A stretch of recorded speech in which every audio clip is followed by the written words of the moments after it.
Homagyanatimirandasya Gyananjana Shalakaya Chakshurunmilitam Dhena Tasmai Shri Gurave Namah.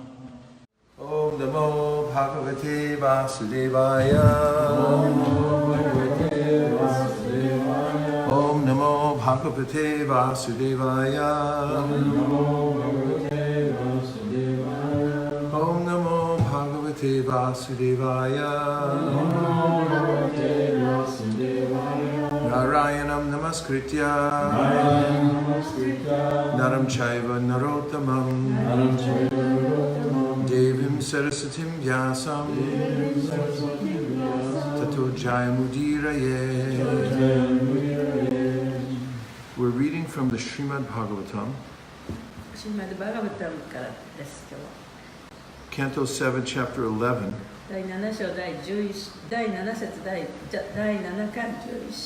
The Perfect Society for Social Classes. Today's verses will be numbers 3 and 4. I'll begin by reading the translation to verse number 3.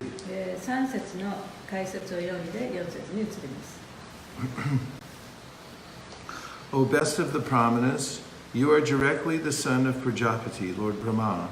Because of your austerities, mystic yoga, and trance, you are considered the best of all of Lord Brahma's sons. O Brahma Nanatachi no Saikosha, Anata wa Prajapati, Shu Brahma no Chokkei no Goshisoku desu.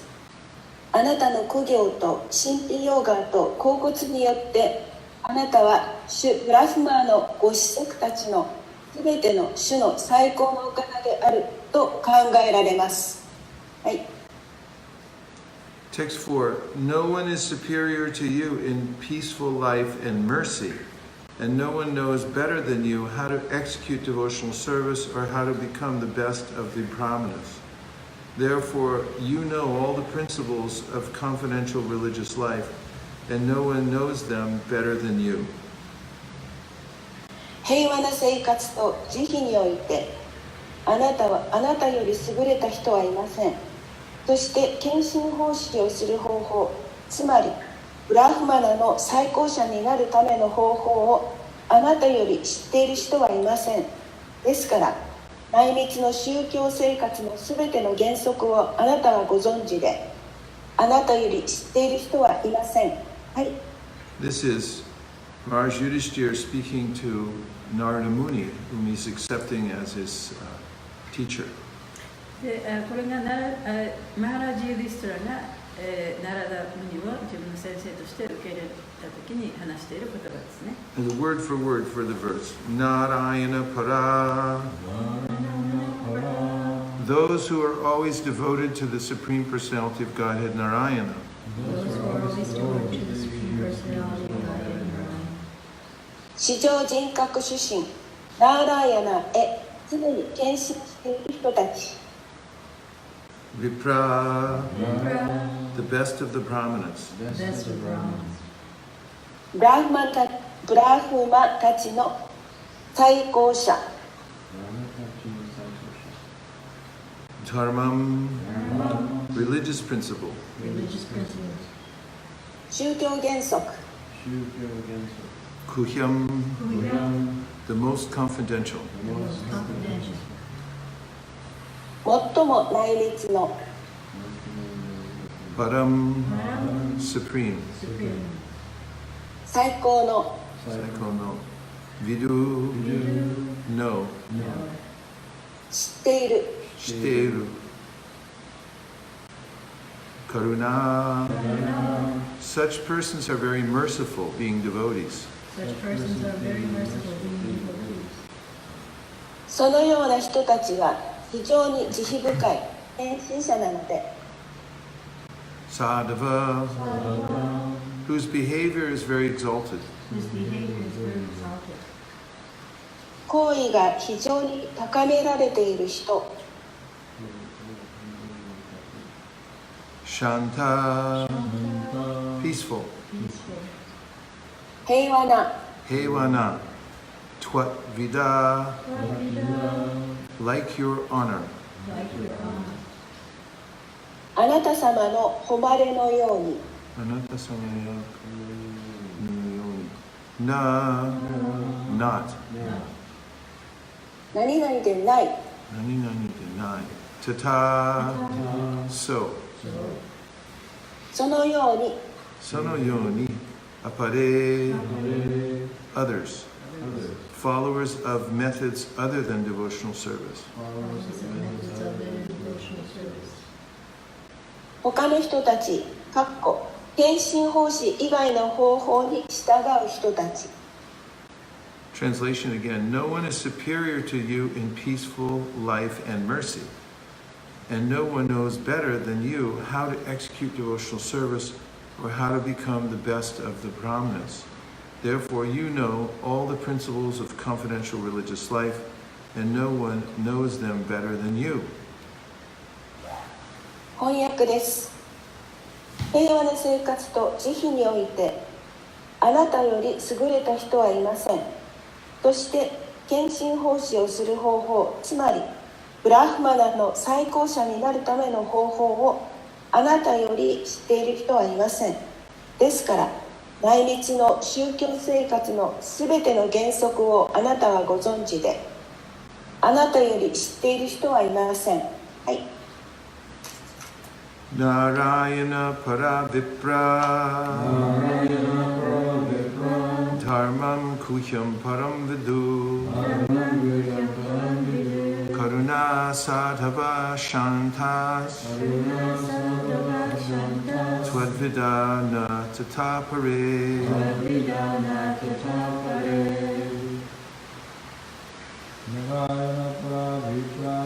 Narayana Paravipra Dharmam Kuhyam Param Vidu Karuna Sadhava Shantas Twadvidana Tatapare.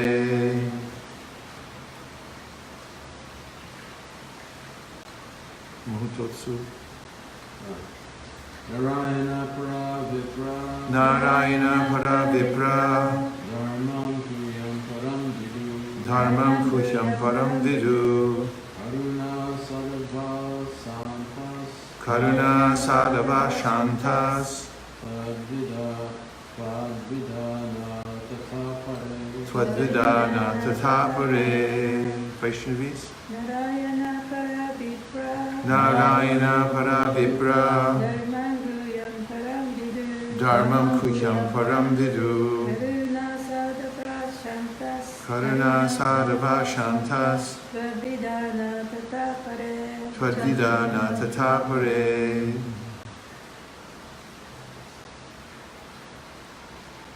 Purport. Yudhishthira Maharaj knew that Narada Muni is the supreme spiritual master of human society who can teach the path of spiritual liberation leading to the understanding of the Supreme Personality of Godhead. Actually, it is for this purpose that Narada Muni compiled his Bhakti Sutra and gave directions in the Narada Pancharatra. To learn about religious principles and the perfection of life, one must take instruction from the disciplic succession of Narada Muni. Our Krishna consciousness movement is directly in the line of the Brahma Sampradaya. Narada Muni received instructions from Lord Brahma and in turn transmitted the instructions to Vyasadeva. Vyasadeva instructed his son, Shukdev Goswami, who spoke Srimad Bhagavatam. The Krishna consciousness movement is based on Srimad Bhagavatam and Bhagavad Gita. Because Srimad Bhagavatam was spoken by Shukdev Goswami and Bhagavad Gita was spoken by Krishna, there is no difference between them. If we strictly follow the principles of disciplic succession, we are certainly on the right path of spiritual liberation or eternal engagement in devotional service. シリラ・プラブパーダによる解説です。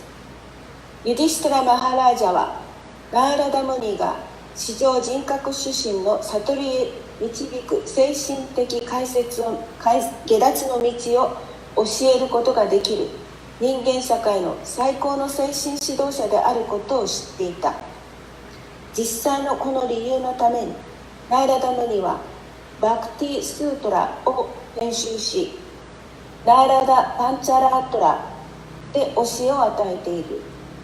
宗教原則と人生の完成を学ぶためにナーラダムニの指定継承から教えを得なければならない。ヘイ・クリシュナ意識運動はブラフマ・サンプラダーヤの直系である。ナーラダムニは主ブラフマーから教えを授かり、順番にその教えをビャーサデーバに伝え、ビャーサデーバは息子のシュカデーバ・ゴスワミに伝え、シュカデーバ・ゴスワミはシュリマ・バガバタムを話した。クリシュナ意識運動はシュリマッバガバタムとバガバットギーターを基本にしている。シュリマッバガバタムはシュカデバ・ゴスワミによって語られ、バガバットギーターはクリシュナによって語られた。両者には何の違いもない。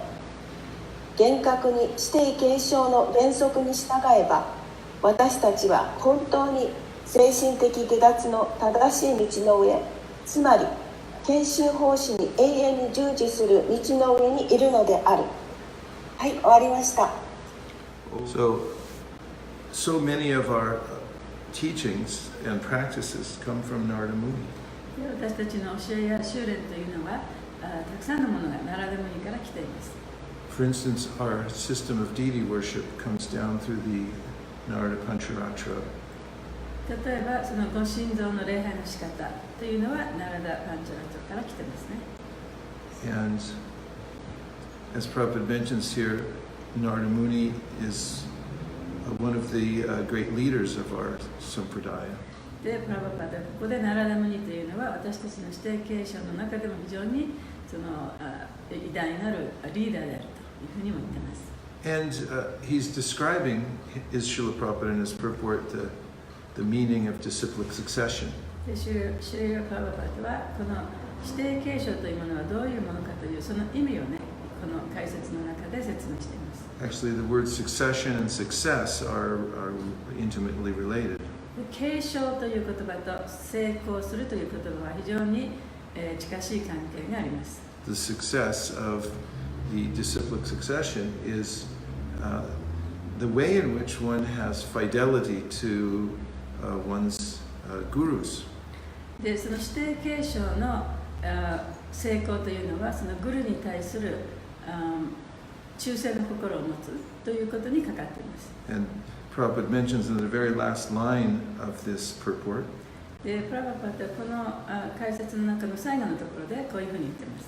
If we strictly follow the principle of disciplic succession, 指定継承の原則に厳格に従うことによって、we are certainly on the right path of spiritual liberation. 精神生活の解放への正しい道にあるということが明確にされている。Or eternal engagement in devotional service. あるいはその献奉仕を永遠に続けていくことができるということがはっきり言われている。So let's talk for a minute about what are some of the principles of disciplic で、そ succession. の指定継承の原則というものはどういうものかということをちょっとお話ししましょう。One of them is mentioned at the very beginning of the Srimad Bhagavatam. で、その一つはシーマド・バガバタムの最初のところで説明されています。We find at the opening of Srimad Bhagavatam an assembly of great sages at Naimasharanya. で、そのシーマド・バガバタムというのはナイムシャラムニャの森のその偉大な聖人たちの中で始まりました。And they are greeting Sutta Goswami as their teacher.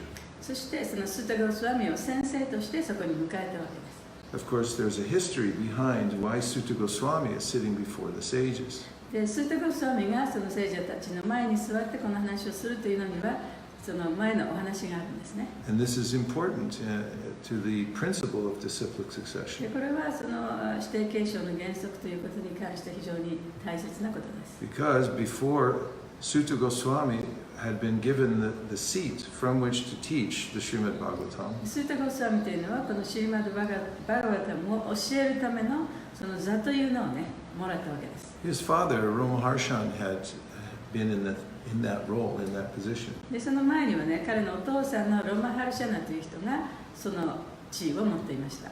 So the scene is described in the Srimad Bhagavatam. でその状況がシーマッド・バガバタムの中に記述されています。As we know, Lord Balaram had been on pilgrimage because he had not wanted to be involved in the dispute at Kurukshetra. でそのバララマ神というのはそのクルクシェトラの戦いに巻き込まれたくなかったために巡礼の地に出ました。So as he was on pilgrimage, wandering from one holy place to the next, さまざまな聖地をさまよっている間に he came upon this assembly この集まりのところに来たんです at ね。 Naimisharanya. ナイムシャラニアの森で。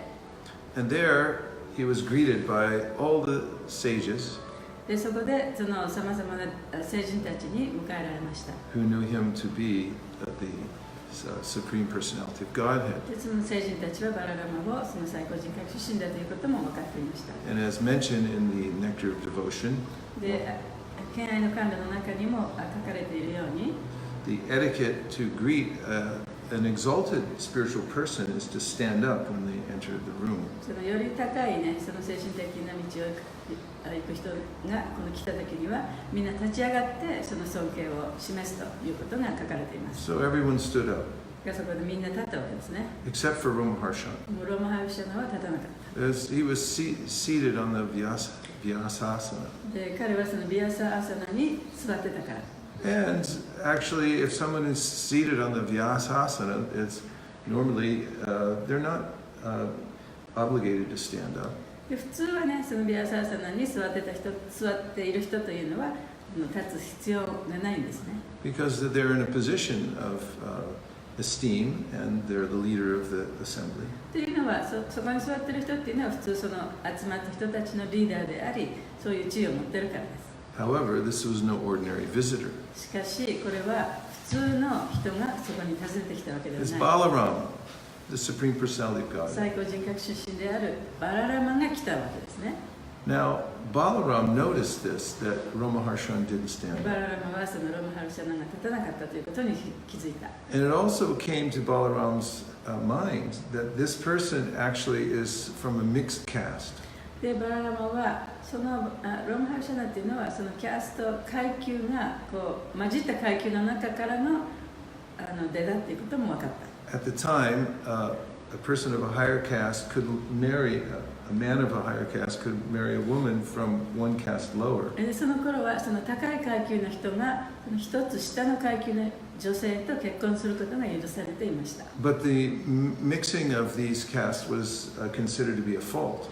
その階級をこう交えてしまうというのはね、ちょっと欠陥があるというふうに考えられていました。 And because of the great learning of Ramaharshan, しかしロマハルシャナはさまざまなことをたくさん知っていたために、 no one noticed or no one made an issue of his mixed caste. で誰もねその彼のことを彼がそういう出だったそういう出であるということにあまりそういうことを気にしなかったんですね。 And Balaram wouldn't have even noticed it. でバララマもそのことをもしかしたら気がつかなかったかもしれない。 Of course, he knew about it. その知っていたとしてもね。 But when Ramaharshan didn't stand up to show Balaram respect, でもローマハルシャナがそこで立ってバララマに尊敬を示さなかったので、 then the fault of Ramaharshan being from a mixed caste でローマハルシャナの欠陥、すなわちその混じったねその階級からの出であるということが、 directly to his attention. そのバララマがそこにちょっと焦点を当ててしまったんですね。 But the biggest fault of all in Ramaharshan was that he had become proud of his learning. でそのローマハルシャナのもとで一番大きな欠点というのは自分は何でも知っているというふうにね高慢になっていたということです。 Actually, the speaker of the Bhagavatam is an instrument. でバグバタムを話すという人は話している人というのはその道具でしかない。 But if somebody thinks that I am actually the center of all attention now that I'm teaching Bhagavatam, でも私はここで今バガバタムを教えているんだからこれは全部ね自分のためだというふうに思ってしまっている。 and that person thinks that I'm independent, で私はもう独立してね自分がこうやってるんだというふうに思い込んでしまった人というのは then this is a fault that's noticed not by just the Supreme Personality of God, but by everyone. それはその最高人格出身によってそういうことが気づかれるばかりでなく、そこに座っている人たちもまたそういうことに気づくことになります。Then, with the wrong attitude, loses one's potency to present the teachings of the disciplic そ succession. してそういう間違った態度で教えることによって指定継承からもらったその力ということを失ってしまいます。So Balaram is the upholder of Dharma, バララムというのはそのダルマをね維持していく人です。and he took it upon himself to kill Ramaharshan. でそこでだから自分でそのロマハルシャナを切るという切るじゃない殺すというね役目を担ったわけですね。He did so by taking a kusha straw and tapping Ramaharshan.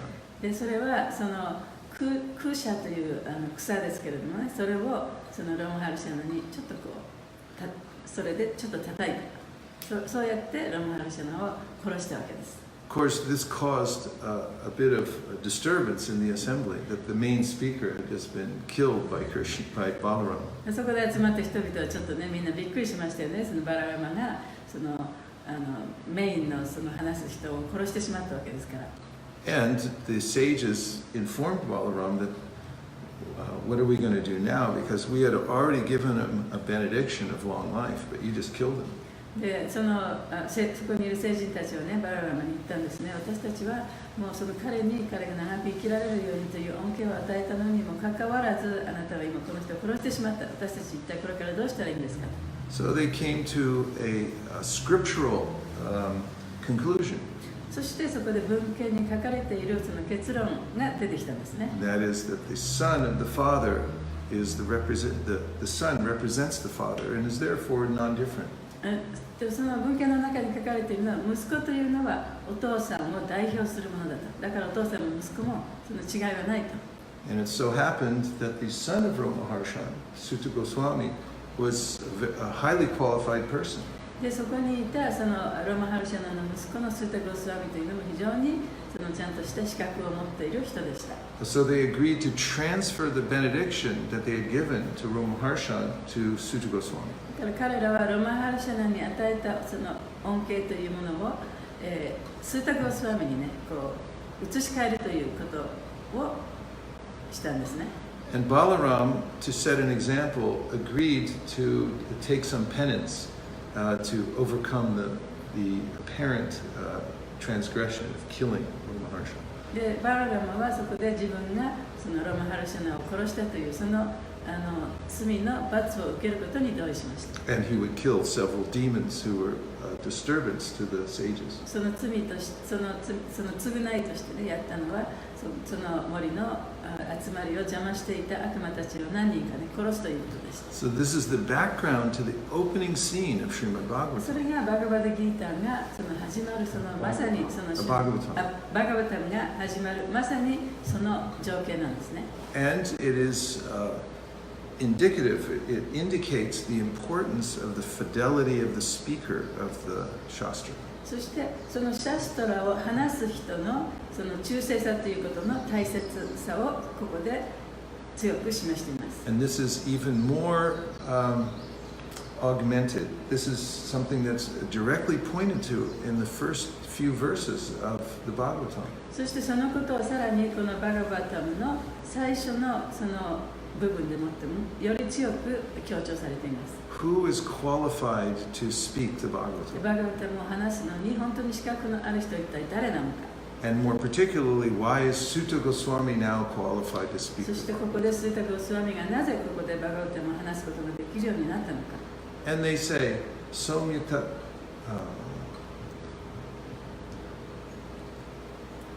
Sorry. Tattvatas Tadanugraha. In verse number 8 of the first, here it is. Veta tom samyatat sarvam tattvatas tadanugraha.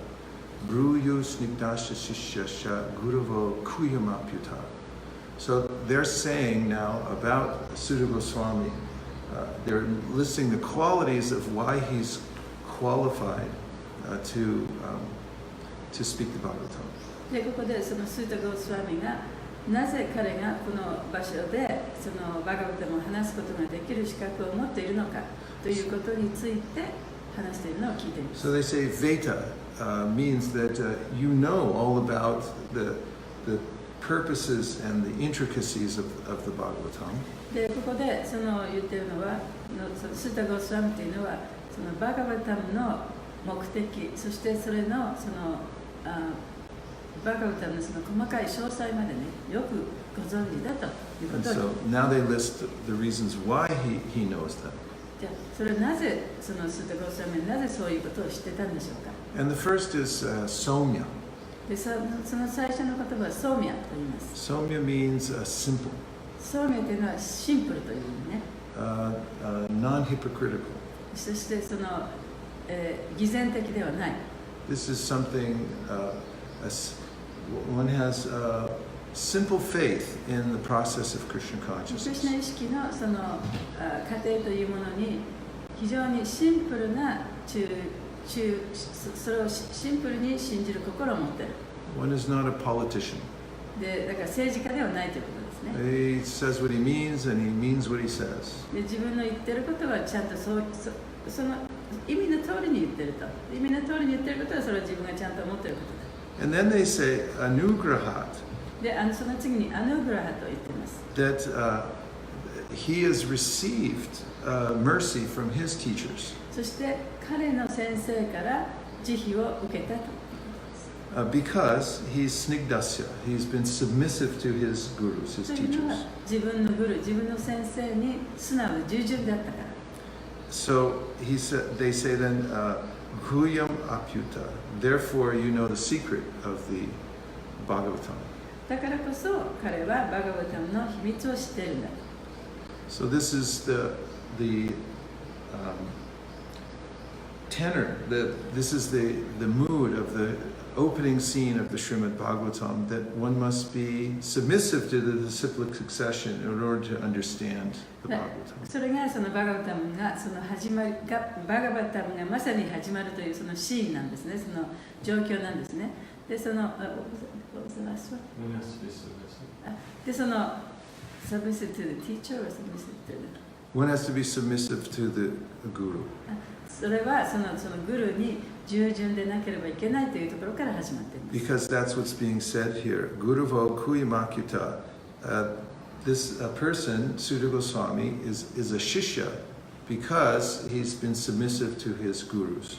で、そのスータ・ゴスワミは死者だと、それは自分のグルに従順であるという意味です。 So Prabhupada writes in the purport, the secret of success in spiritual life 精神生活でのその秘訣というのは、 is satisfying the spiritual master スピリチュアルマスターを満足させることである。 and thereby getting his sincere blessings. そうすることによって、そのスピリチュアルマスターからの恩恵を受け取ることができる。 And then he quotes Vishwanath Chakrabarti そ Thakur, してビシュバナタ・チャクラバティからの引用があります。 who says that if you please the spiritual master, then you please the personality of Godhead. スピリチュアルマスターを喜ばせたら、最高人格心を喜ばすことができる。 But if the spiritual master is dissatisfied, でも、そのスピリチュアルマスターが満足しなければ、 then there's havoc on the path of spiritual realization.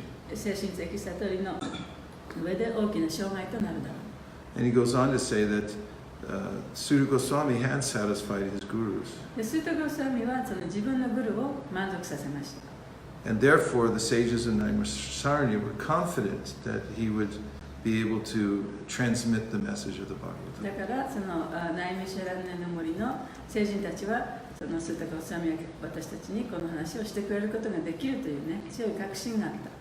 So, this is a similar scene that Yudhishthira is mentioning the qualities of Narada Muni. で、ここはそのナラダムニが、ユディストラがナラダムニのその特質というのを記述している、言っているのと同じような状況ですね。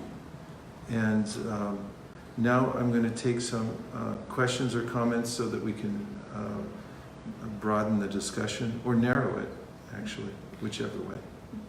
このお話し合いをもうちょっとね、広めるため、あるいはもうちょっとこう深くいくためにね、感想とかコメントとかあったら言ってください。So, if those who are expert in the science of Krishna consciousness want to ask a question that helps elucidate the meaning of this verse, or its current application, they can ask a question. Or if somebody wants further clarification, they should ask a question, or you can give a reflection. そのクリシュナ意識の科学ということをね、もうよく知っている人っていうのはこの知識をさらに深めるために感想を言ったりコメントを言ったりで、あるいはこれをさらに深くこの説を理解するために明確にするための質問をしたり何でもいいです。そういうことを言ってください。Hare Krishna Maharaj. Hare Krishna. Pranam Harsha here. Dandavad. Harsha. Actually, I always get this question regarding the killing of the Roma Harshan, the father of Suta Goswami, that Balram has killed the father of Suta Goswami just because he didn't get the respect. But I got the reason behind that. He was he was thinking in mind that he is the superior and he was like giving the instruction to everyone. So today I got the reason that Balram is the supreme personality of Godhead, so he got to know about it and so he killed him. Thank you, Hare Krishna. Yeah, thank you for bringing that out. Can you tell me? Yeah, so she was always wondering why it was that Balaram would kill Roma Harshan since he was an appointed speaker by all the sages. でそのね、ローマハルシャナっていうのはそこにいる聖人たちがこの人がいいって言って決められたバガウタマを話す人だったのにもかかわらずバララマが彼を殺してしまったと。で彼女はいつもそのことをなんでそういうことになったのかっていうふうに思っていました。So she was appreciating the answer to that conundrum. だからそうやって自分が今までずっとこうね、なんだろうと思っていたことに対する答えが今日聞けて、それがとても嬉しかった。Balaram carries the plow. でバララマっていうのはね、矛を持ってる人ですよ And ね。 Prabhupada says this indicates two important things. でそれを持っているということは、2つの理由が、大切な理由があるんだというふうにプラバパがおっしゃっています。One is that human society needs to have agriculture and grains. で、一つはね、人間社会というのは農業が必要なんだと。And the second is that Balaram cultivates the field of the heart so that the seed of devotional service can grow. そしてもう2つ目はバララマはこの土壌というものをね耕す。だからあれ好きかな、矛じゃなくて好きかな、とにかくそういうものをね、その畑を耕すそういう道具を持っていると。でそのクリシュナ意識をこう成長させていくための土壌を耕すためのものだ。それを彼は持っている。 So Balaram is the first expansion of Krishna. でバララマというのはクリシュナの一番最初の拡張体です。 And he's the same as Krishna, で彼はクリシュナと同じですけれども、 except that his color is different. でも皮膚の色が違いますね。 He's white. でバララマは白い皮膚の色をしています。 And also, he has a different attitude. そして彼の態度もちょっと違う。 He has the attitude of a servant. He serves Krishna in many different ways. でクリシュナをさまざまな方法でクリシュナに仕える、そういう召使いとしての態度を持っています。 And the most important way that he serves is as the spiritual master. そして彼がクリシュナに仕える一番重要な役割というのは、精神スピリチュアルマスターとして役割を取るということです。 It's important to note that the attitude of the spiritual master is that of a servant. でスピリチュアルマスターの態度というのは召使いとしての態度だということは非常に面白いところですね。 Those who assume this mood of service でそういうね、使いようというそういうモードを持っている人というのは、 which means that one doesn't consider oneself independent. でそれはどういうことかというと、自分はね独立しているものだというふうに思わないということなんですね。 And all the qualities that are mentioned about Suta Goswami, gentle, でスータ・ゴスワミに関して言われている彼の特質、例えば彼は柔らかい、優しい、柔軟だ。 and non-duplicitous. そしてその偽善的ではない。 These are the important qualities of a teacher of で Krishna そう consciousness. いうのはそのクリスナ意識を教える先生のその特質とも言えます。 So, Balaram, it makes sense then that Balaram is very careful to see who's representing the disciplic バ succession. ララマはここでその指定継承を代表しているのは一体誰かというのをこう見極めたわけですね。 And when he detected the wrong attitude in Ramaharshan, そしてロマハルシャナのその誤った態度というのに気がついたときに、 to protect Dharma and the teachings of the disciplic succession, he 指定 killed 継 him. 承の指定継承の教えのダルマをね守るためにロマハルシャナを殺したわけです。 He did that as a service, でそれを奉仕としてやったわけですね。 so that that mood of independence did not creep into the assembly of the sages. その自分がやってるというその自分が独立してやっているというねそういうムードがこの集まりの中に入っていかないように。 Let's have some other questions or reflections.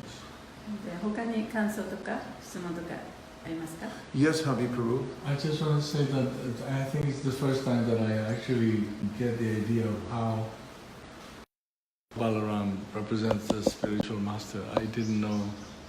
で私はその I didn't understood, and then Nityananda Prabhu like that, and now I understand. So I thank you very much. で私はバララマがそのスピリチュアルマスターをその代表しているものだということはまだ知らなかったと。でそのお話を今日してくださってとても感謝しています。 Yeah, the role of spiritual master is that of a servant. だからスピリチュアルマスターのその役割というのは召使いとして人に使えるということなんですね。 Yes, Nirapula. We know that there's Diksha Guru and Siksha Guru, and that sometimes a Siksha Guru can have more of a role in a devotee's life than the Diksha Guru. で私たちはねそのシクシャグルとディクシャグルというのは知ってると。そしてそのディボティの人生においてシクシャグルがもっとディクシャグルよりももっと重要な地位を占めるということもあります。 In some circumstances, can a disciple of a Diksha Guru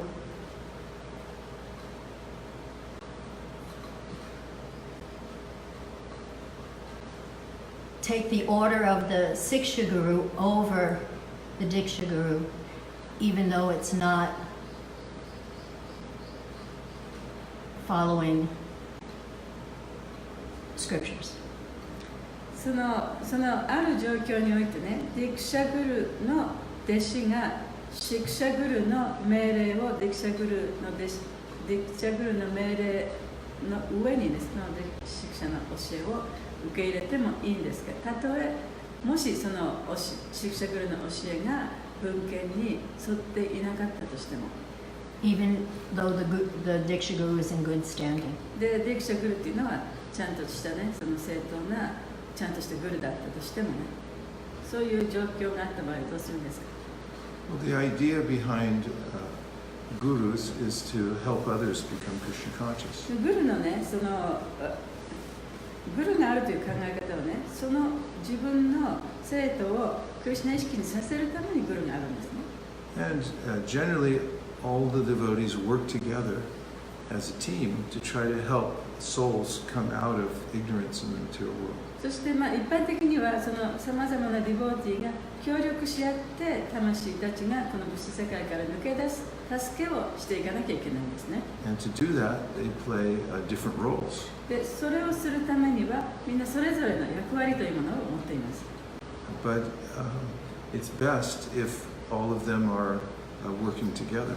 だからみんな一緒にね、その協力し合ってそういうふうにやっていくのが本当は一番いいんですけれども、our acharyas have commented on the subtleties of how the Diksha Guru and the Shiksha Gurus work together. で私たちのアチャーリはそのシクシャグルとディクシャグルがどういうふうにしてその協力し合ってそういう仕事を成し遂げていくかっていうその微妙なところをね説明してくれています。For instance, in the Govinda Bhajana Amrita by Narhari Sarkar Thakur, ナーハリサクラ・タクラが書いたゴビンダ・チャラナムリタという本 Bhajanamrita. バジャナムリタという本に He talks about the relationship between the disciple and the Diksha Guru and the Shiksha Guru. そのシクシャグルとディクシャグルの弟子のことについて書かれています。And he says that one should always maintain the connection with one's Diksha Guru.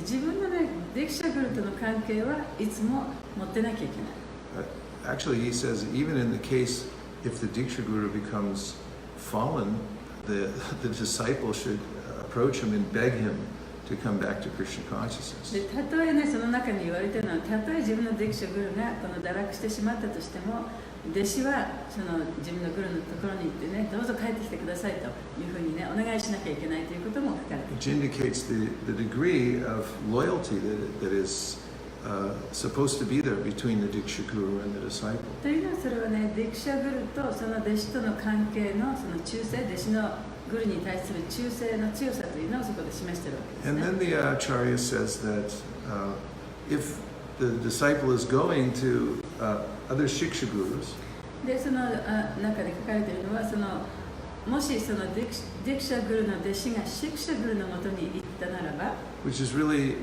only necessary if the Diksha Guru doesn't have enough knowledge to help the disciple. でそのシクシャグルに行くのは、ディクシャグルがその弟子を本当に神のもとに行く助けができない場合に、他の人の指示を仰ぐという、そういうケースですよね。 In fact, sometimes the Diksha Guru may send the disciple to another Shiksha Guru as saying that you need to get knowledge from this person to help your devotional practice. そしてそのディクシャグルがその自分の弟子に、じゃあお前のね、その精神ケア奉仕を高めるために、このシクシャグルに行っても少しお話を聞きなさいということもできる。 But this is not done independently. The Guru and the disciple discuss it, and there's a spirit of cooperation. そしてそれはね、その勝手にその自分でそういうふうに決めてやってるわけじゃなくて、グルと弟子の間にそういう話があって、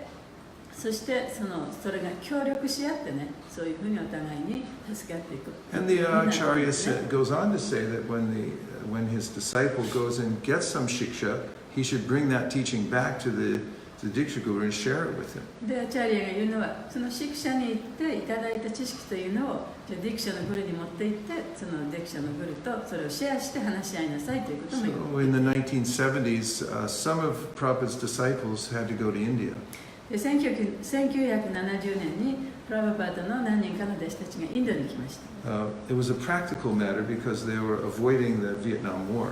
というのはそれはちょっと事実上ね、ベトナム戦争を避けるためにそのインドに行ったんですね。 At that time, we didn't have any temples in India at all. で、その時にはインドには何のお寺もありませんでした。 So イ these スコンのお寺はね。 devotees had to take shelter at the ashram of one of Prabhupada's godbrothers. だからディボーティーはプラバパーダのゴッドブラザーのお寺で保護されていました。 And so they were already initiated by Prabhupada. でもちろん彼らはすでにそのプラバパーダから入門を受けていたんですけれども。 And then the person, this other person, began to teach them things about Krishna そ consciousness. うするとその保護を求めたところのその先生というのがそのアメリカから行った弟子たちにそのクリシュナのことを教え始めました。 But then he told them, but actually you're my disciples now. でその時にその人がじゃあお前たちは今度は私の弟子になったというふうに言ったんですね。 And you can take reinitiation from me. じゃあ私からもう一回ね再入門を受けたらいいと。 And Prabhupada wrote a letter to these devotees saying that this was highly improper.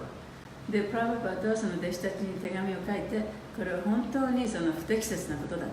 And it was an offense. それは大きなオフェンスだと。 And this is not in the spirit of cooperation. でそれはその協力し合うというそういうスピリットにはかなっていない。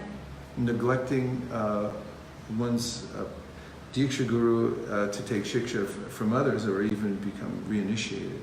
で自分のそのディクシャのグルを無視してで他のそのシクシャグルのもとに行きそして再入門を受けるっていうようなことはね。 And there are other case studies we can look at within ISKCON and how Prabhupada dealt with them.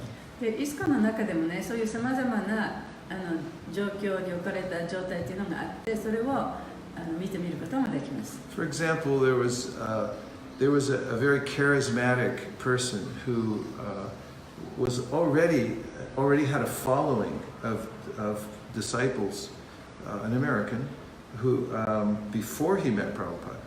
そしてそのアメリカ人の人だったんですけれども、プラバパードに会う前にもうすでに自分はそういう自分の地位というものを確立しててね、たくさんの弟子たちがいた、そういう非常に魅力的なリーダーっていう人がいたんですね。No, he wasn't at the time. He wasn't a Vaishnava. He was a self-proclaimed guru who had some potency.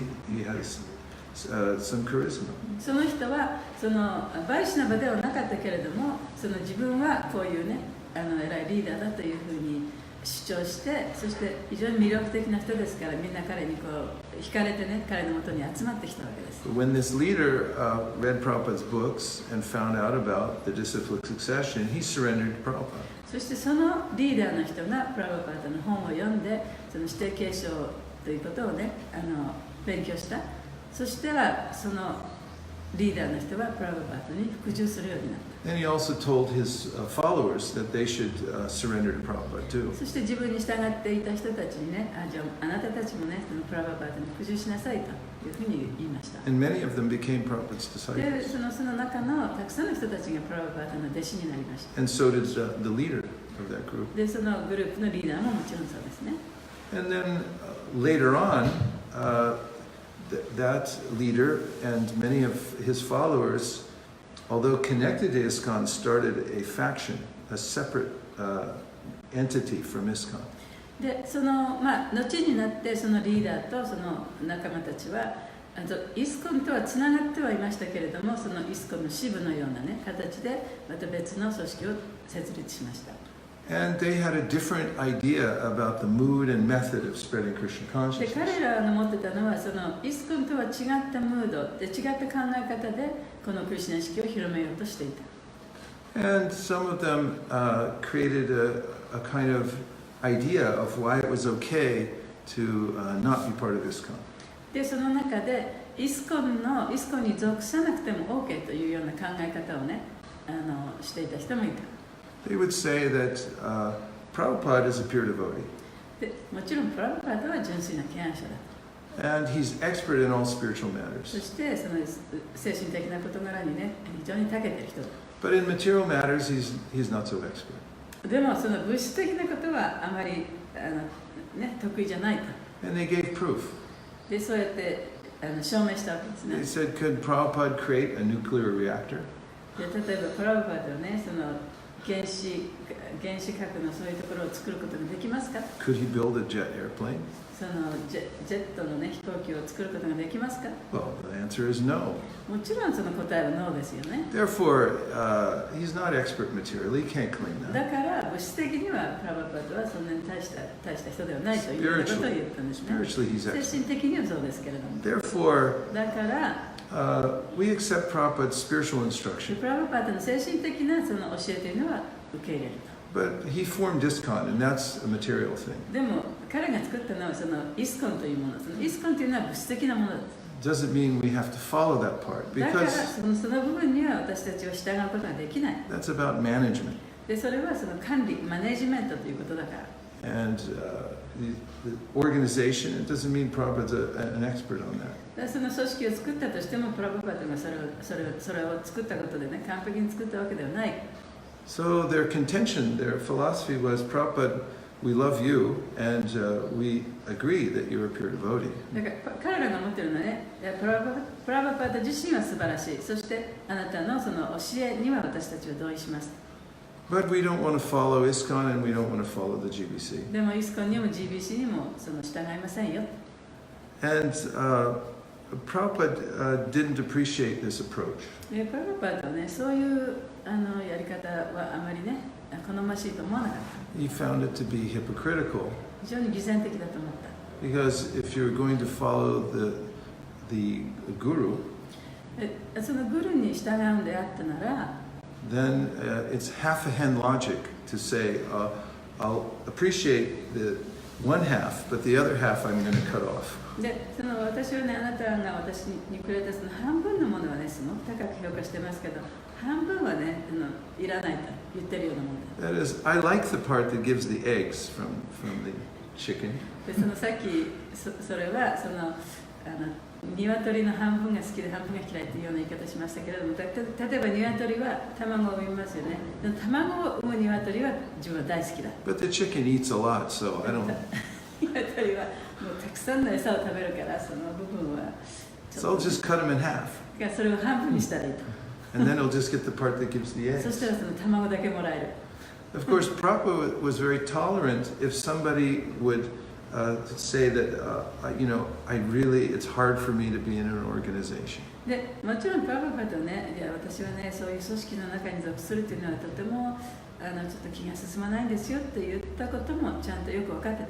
He would say that, if you really can't get along with anybody, でもしね、そういう他の人たちとうまくやっていくことができないんだったら、then continue to chant Hare Krishna. でハレクシナをね、自分で唱え続ければいいんだと。But he didn't like that people would do that and then form a philosophy that I like you, but I don't like ISKCON. He said, be straightforward. And だからプラブパはね、もう本当に正直に言えばいいんだと。で、私はそのイスコンは嫌いだけれども、このちゃんとハレクシナマントラをね、唱えていくことができると、唱えていきますというふうにね、言えばいいんだ。don't use half a hen logic. で、そうやってその自分の理論をね、打ち立てちゃいけない。So there has to be a sense of simplicity and honesty. その誠実さ、正直さ、そしてそのシンプルであるということをね、そういう特質がなきゃいけない。And a feeling of submission to the superior Vaishnavas. そしてより発達したバイシナバへのその従順さ。Otherwise, the vibration is not transmitted properly. そういうものがなければ、バイブレーション、音の響きというものはその正しく伝えることはできません。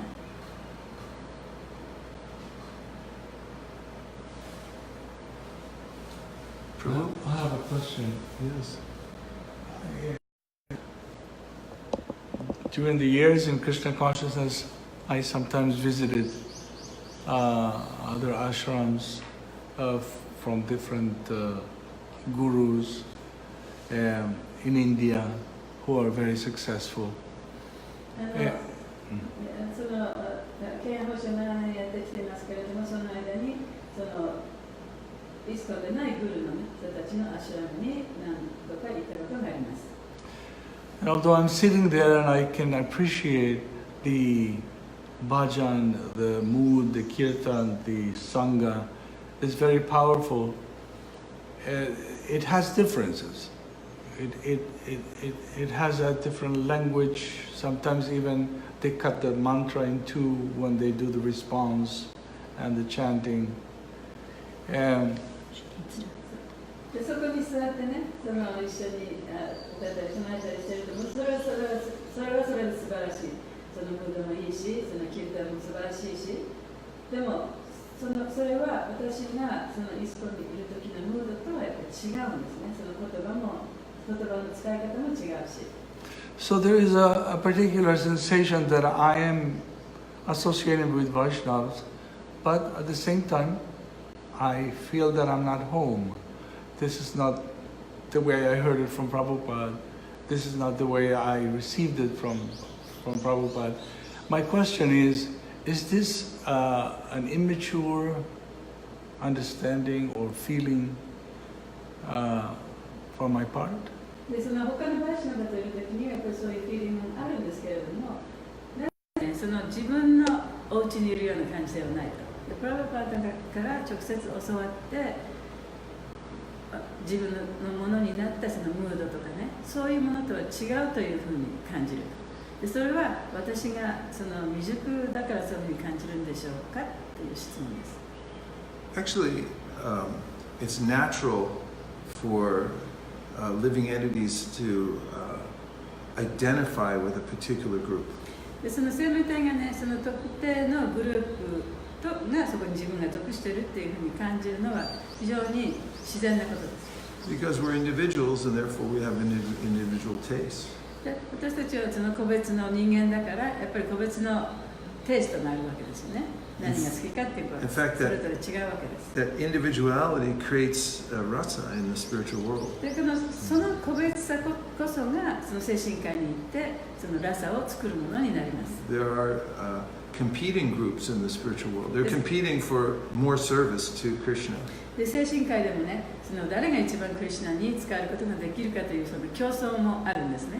Of course, Prabhupada said it's without that competition is without inebriety. It means there's a appreciation for the other one's services. その競争がなくてはね、その他の人がどんなにそのクリシュナに使えているかということをそれに対する評価もなくなってしまうというふうにプラバパはおっしゃっています。And within the realm of teachers in our Gaudiya Vaishnava lineage, there are many different varieties. そのゴーディア・バイシュナバの伝統の中の先生の中でもそのいろんな種類の先生がいるんですね。And Prabhupada appreciated all those different プラバパ varieties. ではそういうその異なった種類の人たちのこともやっぱり高く評価していました。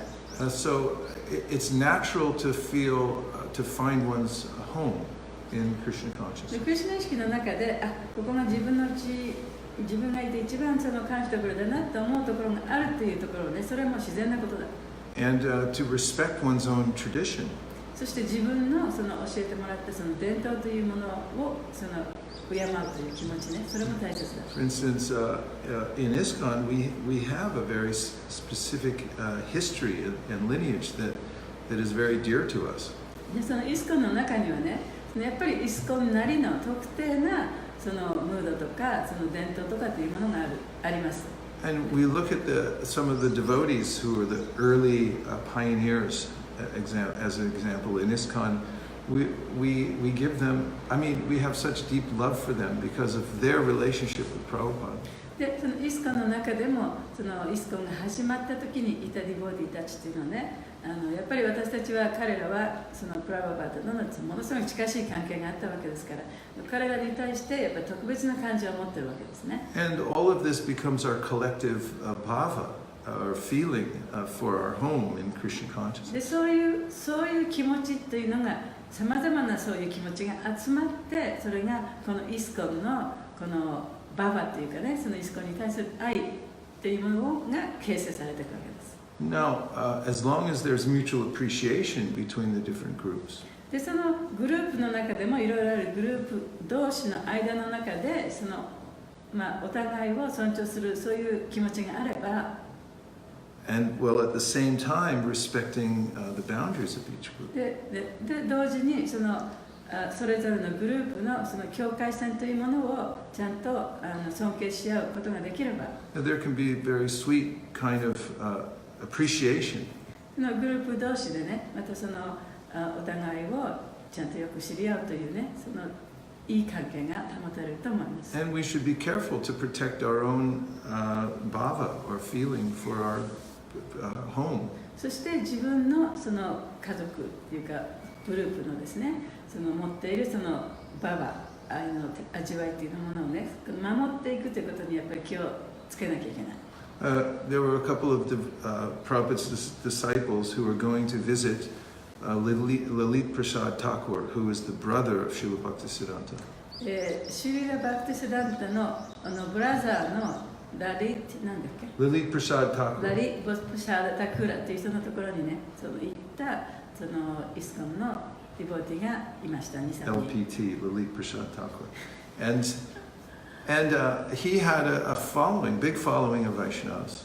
彼はそのバイシュナバがたくさんバイシュナバの弟子たちがたくさんいたんですね彼には They did beautiful bhajans. 素晴らしいバジャンをやってた And Lalit Prasad Thakur was a scholar でラリップシャダ・タクーラは学者でもあった and also had deep feelings for Krishna. そしてクリシュナに対する深い愛情もフィーリングも持ってた So these couple of devotees were going there and learning bhajans and appreciating this person, そ this して Vaishnava. その彼の元に行ったねそのディボティたちは彼のバジャンをすごく喜んでいろんなことをそこで学んでた And then Prabhupada wrote these two devotees a letter.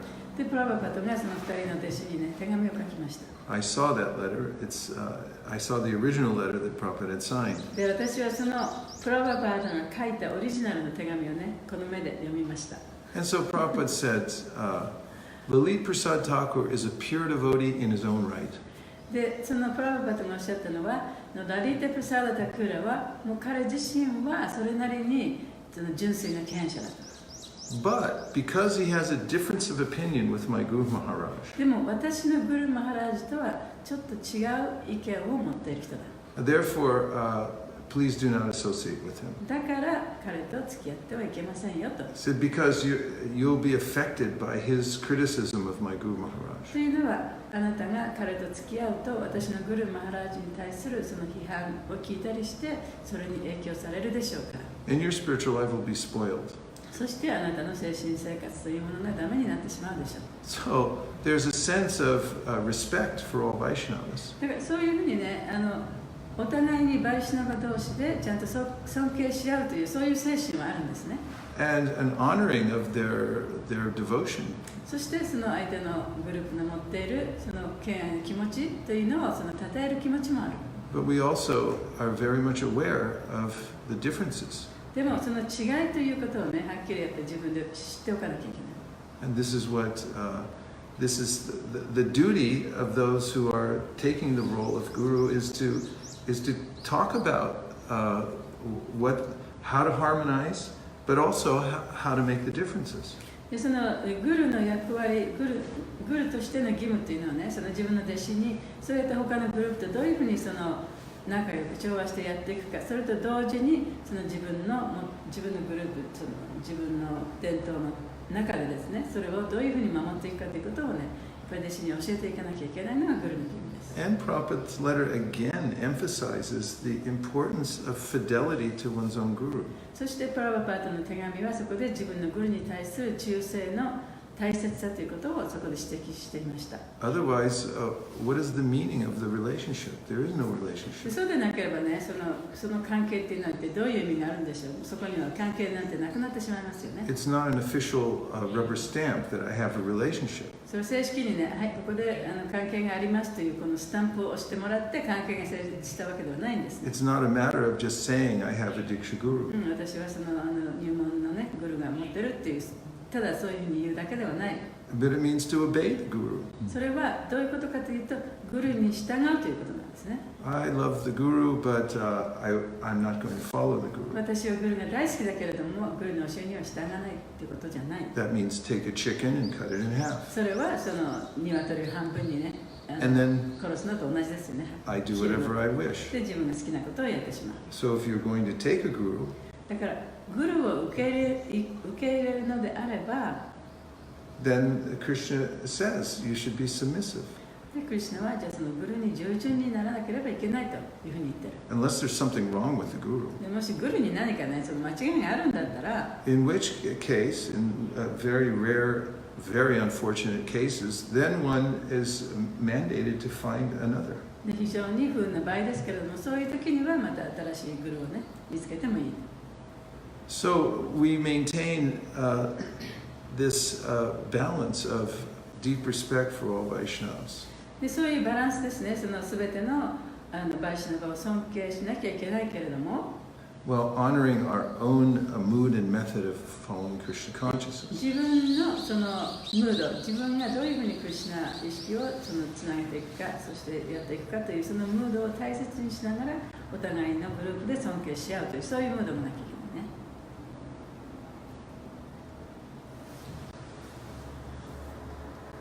Second April, any other thing? Covered all the points that I was thinking about very nicely, much better than I could. I think bringing it back to the original discussion today with the qualification of Narada Muni and Sutta Goswami was that they were simple and submissive to their guru, without any kind of ulterior motive. And in my experience, a lot of the groups, or a lot of devotees that wanted to separate from ISKCON, not all of them, but some of them, wasn't, ISKCON has its faults and it's not perfect, but some of them have ulterior motives.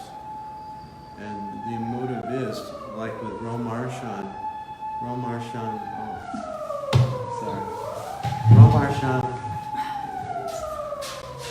he had an ulterior motive. He wanted to be number one.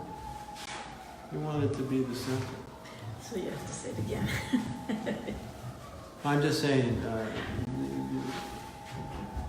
Narada Muni and Sutta Goswami. で、やっぱ今日の今こうしているお話っていうのはね、今日のお話の最初のところに戻ると、ナラダムニとロマハルシャナのお話ありましたけれども、They were qualified で彼らは to teach その教える資格をちゃんと持ってた。 and to lead そしてその大衆をね、率いていくそういう資格も持ってた。 because they were submissive to their guru. でそれは彼らが自分のグルに従順だったから。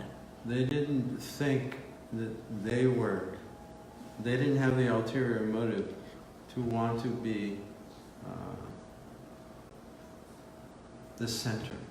で彼らにはね、自分がこのセンターになりたい、自分が中心に立ちたいというそういうね、よこしまな考え方っていうのがなかったから。 They wanted to be the servant. で自分はその召使いで OK というそういう気持ちでやってたわけですね。 So in my experience, 私が体験したところによると、 some devotees who left ISKCON, イスコンを出たディボーティーの中でも、 they said they're leaving ISKCON because ISKCON has different faults. でイスコンにはいろいろなね、その問題があるから、そのイスコンから出るというふうに言いますけれども、 But some of them have ulterior motives. でもその人たちはそういうね、その誤った考え方を持ってイスコンを出ていく。 Their motive is that they didn't like that ISKCON was.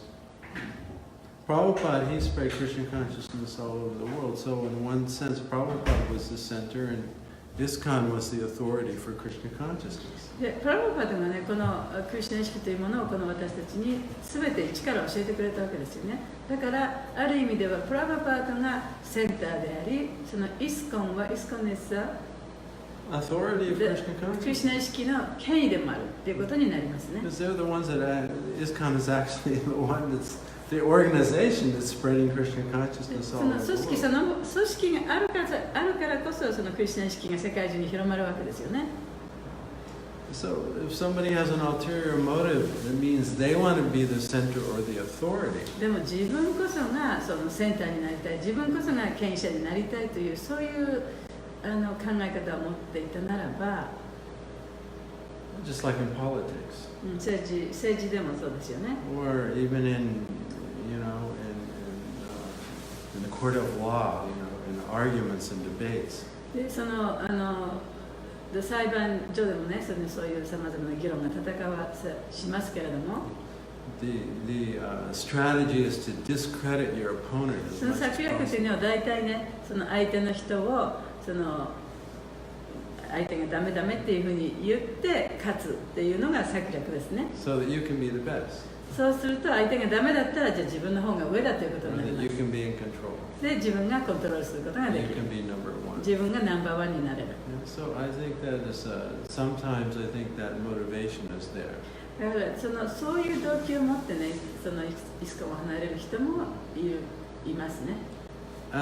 Yet there were God Brothers of Prabhupada, there were other Vaishnava groups that weren't inimical towards ISKCON, that had appreciation for Prabhupada and appreciation for ISKCON, and that we could harmoniously get along with it. でもそのイスコンから出た人でもあるいはプラバパートのゴッドブラザーでもそのお互いの考え方、そのムードというものを尊重し合うことができれば調和したその関係を保つことができる。 Because they respected Prabhupada's position, they respect ISKCON, and they don't want to be in competition. でそういう人たちっていうのはプラバパートも尊敬しているし、イスコンも尊敬している。そしてイスコンとね、その張り合うという気持ちはないんですね。 But there are others who felt in competition with ISKCON. でもイスコンとその張り合ってやろうというそういう動機を持っているグループもある。 So their strategy is always to criticize ISKCON, criticize だからそう Prabhupada, いう人たち criticize のや the り方っ leaders. ていうのはプラブパートを批判してイスコンを批判してリーダーを批判してというところからそういうやり方をとってるんですね。 ISKCON can't get along, but we can. でイスコンはねみんなその仲良くやっていけないと。でも私たちはちゃんとみんな仲良くやっていければいいわと。 Prabhupada didn't teach Raganuga Bhakti, でプラブパートはそのラガヌガバクティのことなんか教えてくれなかった。 but we are. でも私たちはそれを教えてるんですよ。 So please leave ISKCON だ and から come イスコ to ン us. をイスコンを出て私たちのところに来てください。 So often they have ulterior motives, not to be, not to serve Krishna, not to serve Guru, but to become the center. だから彼らの目的というのはそのクリシュナに使えるとかねそういうことではなくてね自分たちがセンターになりたい自分たちがこうそれの権威者になりたいというそういう意図があるんですね。 Yeah, and that's understandable because it's the material world. それはねここはその物質世界だからそういう気持ちが持ってる人もいるということはそれも分かります。 And that's the material disease of the soul. でそれが魂の物質的なその病気の原因とも言えますね。 Is that I don't want to be the servant of Krishna, I want to be the center. で私はそのクリシュナのサーバントクリシュナの召使いにはなりたくない。私こそがそのセンターになりたいと。 So that can enter into our spiritual life.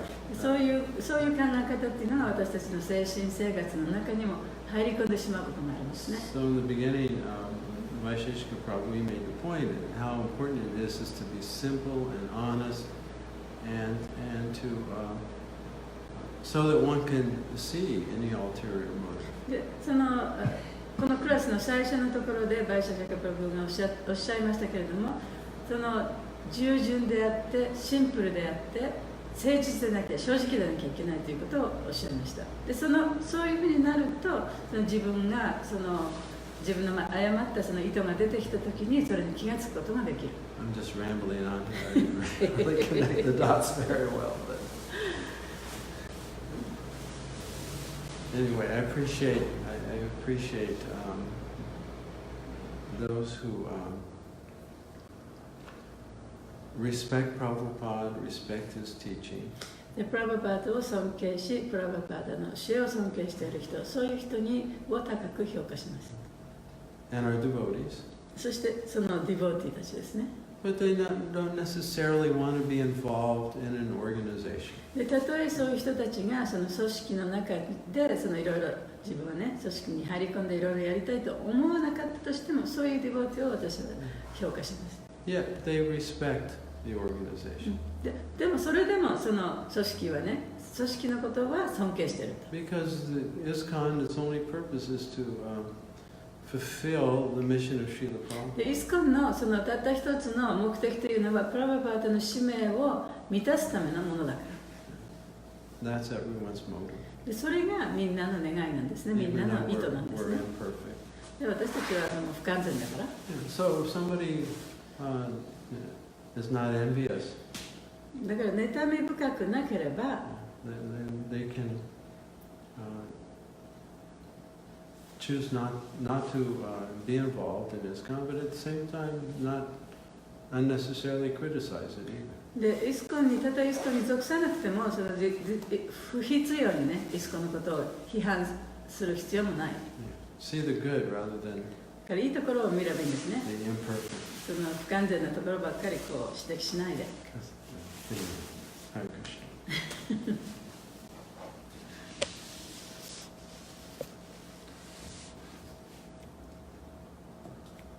Thank you to all the devotees who have somehow or other stayed on this call for an extra half an hour. すいません、30分余分になりましたけれども、皆さん長い間聞いていただいてありがとうございます。And a big TBC, to be continued. で、またこれを続けましょう。Because it's important to discuss these topics. でこういう話をするのはやっぱりすごく大切なことですので、Because our organization here in Japan is dependent on love and trust. で日本のこの組織というのはやっぱり愛とね、信頼に基づいていなきゃいけないものです。And to achieve that, there has to be ongoing discussion, communication. でそれを達成するにはやっぱりね、みんなそのこういう話し合いを続けていかなきゃいけないと思います。If there is a collective understanding about the mood and method to follow in order to please Krishna.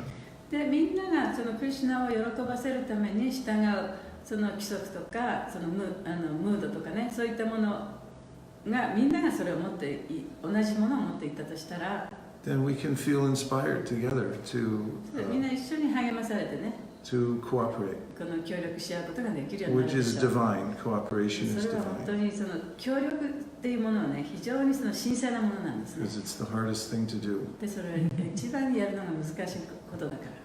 Thank you very much. Go Premanande, Nitai Gora Hari Bo, Hari Bo, Hari Bo, Nitai Gora Hari Bo, Nitai Gora Hari Bo, Hari Bo, Hari Bo, Nitai Gora Hari Bo.